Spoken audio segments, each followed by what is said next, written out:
Hello and welcome to this unexpected Craving Time bonus video. So here's the deal. It has been weeks since the original videos were filmed. Obviously, you can tell I've had a haircut, I got bangs. But here's what's happened. So I got all the stuff together for Craving Time and I sent it to some clients. Current clients, past clients, people who have gone through this process and said, hey, will you watch this and make sure I'm not missing anything? Make sure this is staying true to the process that we walked through one-on-one, because that's what I really want for you. I really want this to be just as fruitful as if we were coaching one-on-one together. And it was unanimous and they all said, yes, great content, but something's missing. And that but of if you hadn't brainstormed with me ideas of how to implement these non-negotiables with my responsibility list or how to help me tweak this, I would have felt stuck. I would have felt overwhelmed. And so I'm grateful for their feedback. And I also wanted to make this video to hopefully address some of those places. If you are feeling stuck, if this just feels really hard, all right? So again, I'm gonna give you ideas and examples of real life people, real life situations, and I'm hopeful that this will spark some ideas for you as well. So I'm gonna take one client. I'm obviously not gonna give names. We'll just say client A, all right? So she had recently moved. And I've recently moved, so I totally related to this. But there's just so much stuff. There's so much stuff to unpack. There's so much chaos. There's so much disorder. It just can feel overwhelming. But you want it all fixed, and you want it all fixed right now. And so what her struggle was is she was like, I want to tackle this box. I want to unpack this box, and that's creating no time to spend time in the Word, to do my devotional time, to, be able to have my God time. And so we just looked at it and we said, hey, how can this look differently? How can you partner these two things? And so really what we did is it's not that she's not going to read her devotional, but we said, while you're unpacking a box, can't you listen to worship music at the same time? Can't you listen to a book on tape?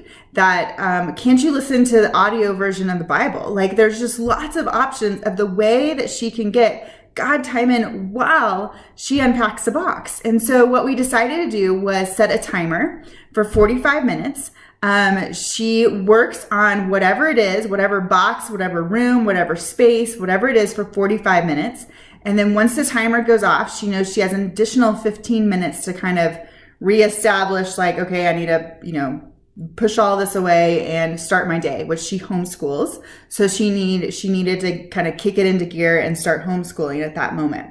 But while she was doing that unpacking, she was getting God time in.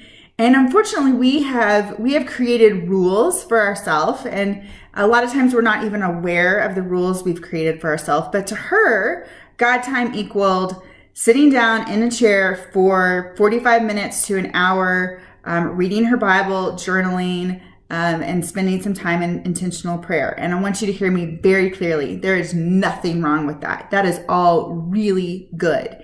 And when she feels like she can go back to that space, that is her choice. That's how she wants to spend her mornings. But right now, the weight on her shoulders was this chaos that is happening inside of her house. And so we needed to choose that chunk of time that normally she's sitting in a chair and reading her Bible and doing her prayer time. We needed to say, hey, let's get this weight off your shoulders. Let's unpack some boxes at the same time we get your non-negotiable of God time in. Okay, so the non-negotiable was the God time. And instead she was choosing the unpacking and leaving the non-negotiable behind. And all I'm saying is, hey, let's partner those two things together, all right? So that's idea number one. Idea number two, another client, so we'll call her client B. Client B, one of her non-negotiables was, one of her values is family. One of her non-negotiables was one-on-one time with her children, all right? She wanted to have some sort of one-on-one time every day with her children outside of homeschooling. So again, she homeschools, but she wanted, just some time that wasn't them sitting around and doing school stuff, but just something fun and pleasurable, right? But she couldn't figure out how to do that because she was like, I mean, we homeschool, and then when I'm not homeschooling, I'm doing laundry, I'm doing all the to-dos that come, the rest of the responsibilities that come around the day. And I reached the end of the day and like, I'm just exhausted. I'm just too tired. Okay. So that was her scenario. So then we said, where's a place in your day-to-day responsibilities outside of homeschooling that she could join you? Her daughter's older.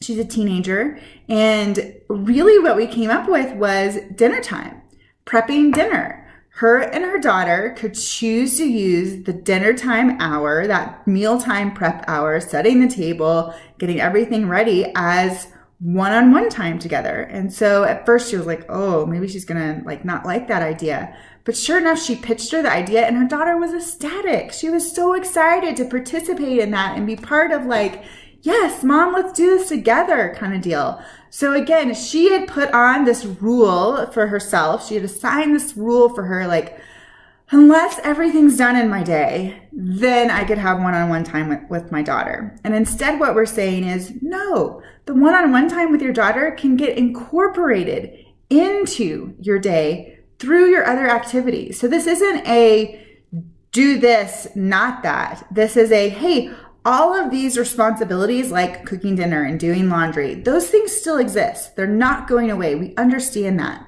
But is there a way to see them from a new, fresh perspective? All right. Last client C, we'll call her. So she really wanted to implement that rest time that I spoke of. So where is there space in your week for rest? Where is your space in the week for a Sabbath?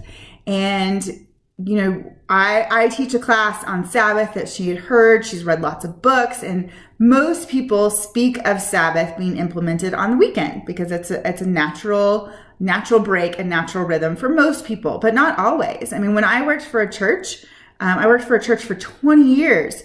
Sabbath was not happening on the weekend. My Sabbath came on Monday, all right? And so she was really trying to fit Sabbath in this weekend box, and it wasn't working because her kids have sports and she needs to go to the grocery store. Like there were just too much things. And she was like, I can't figure out how to get these too many things spread out to different places where they wouldn't interrupt Sabbath, until she figured out like, hey, Friday would work. Both of my kids are in school for a few hours.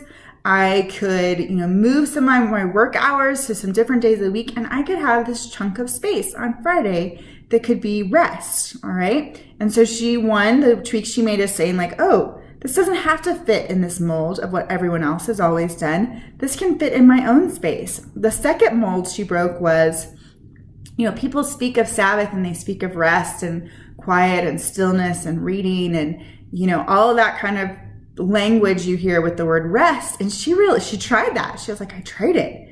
It's not restful. It's making me crazy. I would rather be having lunch with a friend that I don't get to have lunch with, or I would rather be, doing something crafty and creative. I would rather be, looking through home decorating magazines and having fun. And so that's, again, we had to break that rule that she had created in her head that she just needed to lay around and meditate on something. It's not. It's simply resting from whatever you consider busy, whatever you consider work. And so that looks different for everyone, all right? So that's idea C, is going, what are the rules that you've spoken over yourself that aren't really rules? They are made up. Maybe your mom set an example for them, or you watch your sister do it and you're comparing yourself instead of going what works for me? What works for you? All right. So I'll give you, last one, I'll give you an example of mine. So laundry. As you know, I choose to not, I don't put the laundry away until the kids come home from school. That's something that is a part of their commission chart. That's something, a part that I don't want to feel the pressure to get done on my own. I want help, all right? I want help doing that. And one time I asked a mom who had kids my similar age who was struggling with laundry, and I said, well, do your kids help? And she was like, no, I mean, they can't fold things right. They can't, they just can't get it right. So I would rather just do it myself. And I said, why do you care? not in a rude way, but I was just saying, why do you care that all their clothes in their drawers are folded just right? And it was kind of a pause. Well, because. And I was like, do you really think that they're going to get to their adult life and not know how to fold clothes properly? Like, is that your fear? And honestly, once they're out of your house, like, do you really have any say in whether your children keep their clothes folded or not? The reality is no. Now, that doesn't mean, like, I do teach my children, like, they make their bed. Is it made perfectly? No, but they're trying. And eventually, when they're bigger, they will understand, like, oh, you pull both sides down and it lays flat instead of lumpy. But this is about learning and teaching them to fold laundry. And so here's one of the wrestles we go through with laundry. So I could be grumpy mom. Like, I could be militant, like, sit down, we are going to fold laundry, kids. Like, this is the way it goes, right? And they could resent laundry time. And I've done that. I've been that mom before when we do laundry. Because they like to, like, we're up in our bedroom, and so sometimes it becomes a wrestling match between them. Sometimes they're jumping off the bed. Sometimes, like, it's just somebody throws clothes at somebody, and I will be completely honest. Like, I can get annoyed. I can be like, you guys, focus. We're doing laundry. Like, I want to move on. But at the same time, I am teaching myself to learn to use this as a moment. This is a moment between the three of us in which we can be silly and play a little and talk about deep, meaningful things. Well, how was your day? What did you learn today? What happened that was hard? What happened that was good? Were there some choices made today that weren't the best choices?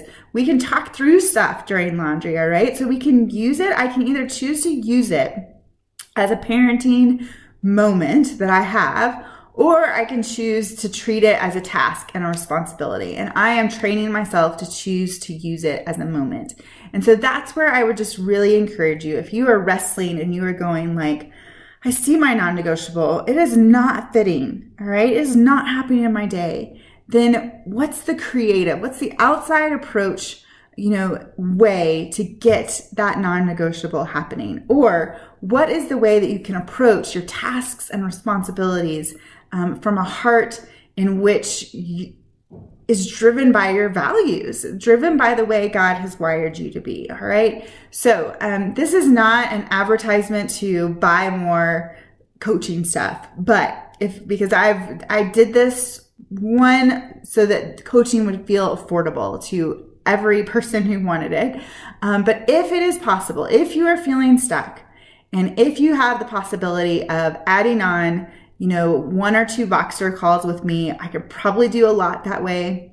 I can coach, through one session. I coach through email too. So like if you want to do a round of email coaching, but please don't walk away from the non-negotiables and the pocket plan stuff and just be like, this is impossible. I give up, because it's not impossible. It just involves some creative thinking behind it. And a lot of times we can't even see that. And so perhaps it's asking a friend, like, hey, will you help look at this with me? Because a lot of times we can see things from a fresh perspective. Outside eyes can see into things, much more clearer than inside eyes can. All right. So I realize I did not open us with prayer, but I want to close us with prayer. And I also just want to comment, like, you are seeing me like this because I'm doing this inside of my real life, inside of my pocket plan, and I have plans to exercise. It is 8:27 my time, and so I have plans to exercise in this pocket.